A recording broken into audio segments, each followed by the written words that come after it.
Now let's determine the nature of the roots of the given quadratic equation in our practice exercises. You will be rewriting the equation in standard form. Ax squared plus bx plus c is equal to 0. So identify the values of a, b, and c. A is 3, b is negative 16, and c is negative 12. So plugging into our formula, which is b squared minus 4ac, we will determine the nature of the roots. So negative 16 squared minus 4 times 3 times negative 12. Okay, so negative 16 squared is 256 minus plus 4 times 3 is 12, times 12 is 144. Therefore, adding, you will get 256 plus 144 is equal to 400.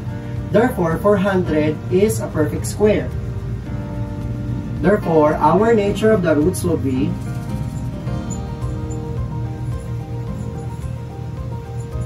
real, rational, and unequal.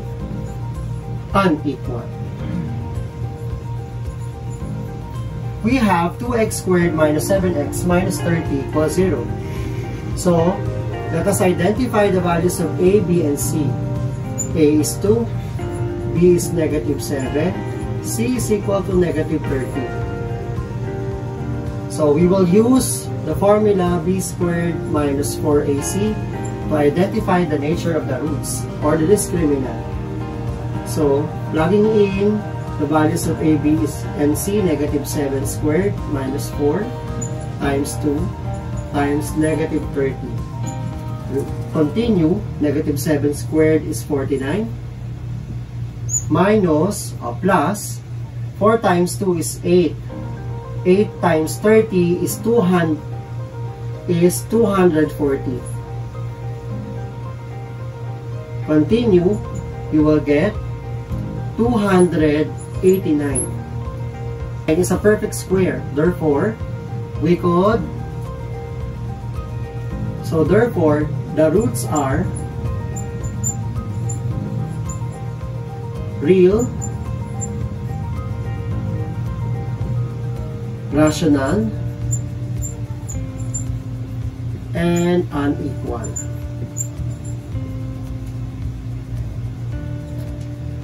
Number 3, we have 2x squared minus 3x equals negative 7. In this case, we need to rewrite it in the form of ax squared plus bx plus c equals 0. So therefore, 2x squared minus 3x plus 7 is equal to 0. Continue. We need to get the values of a, b, and c.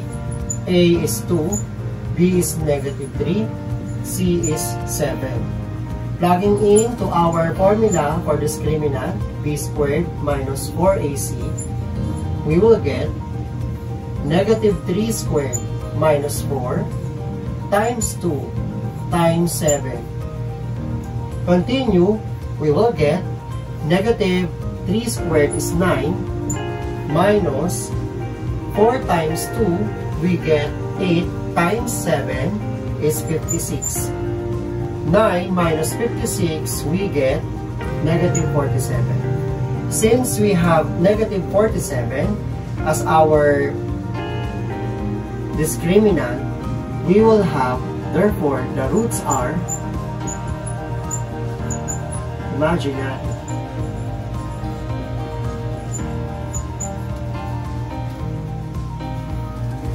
M squared minus 4 minus m minus 6 is equal to 0.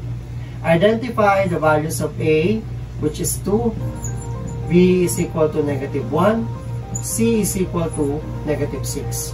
Continuing, plugging in the values of a, b, c to b squared minus 4ac, you will get negative 1 squared minus 4 times 2 times negative 6. Continue, you will get 1 plus 4 times 2 is 8 times 6 is 48. So you will have 1 plus 48, 49. Therefore, it is a perfect square. You will have the roots are real, rational, unequal. 2x squared plus x minus 15 equals 0. Identify A, B, and C. A is 2, B is 1, C is negative 15. Continue and plugging into our formula, b squared minus 4ac, you will have 1 squared minus 4 times 2 times negative 15. Multiplying, simplifying, you will get 1 plus 4 times 2, 8. 8 times 15, you will get 120.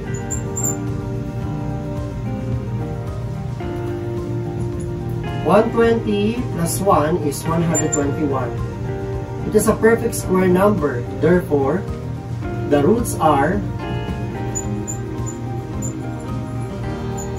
real, rational, unequal.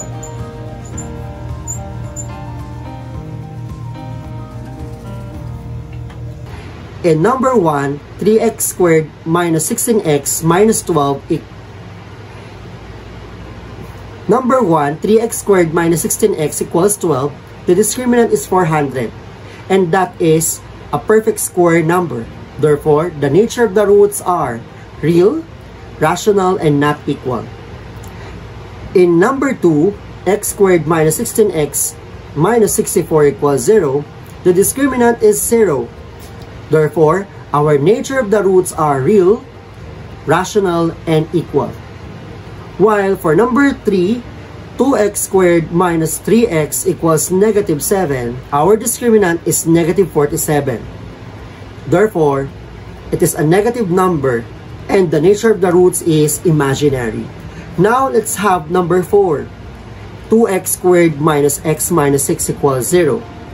Our discriminant is 49 and a perfect square number.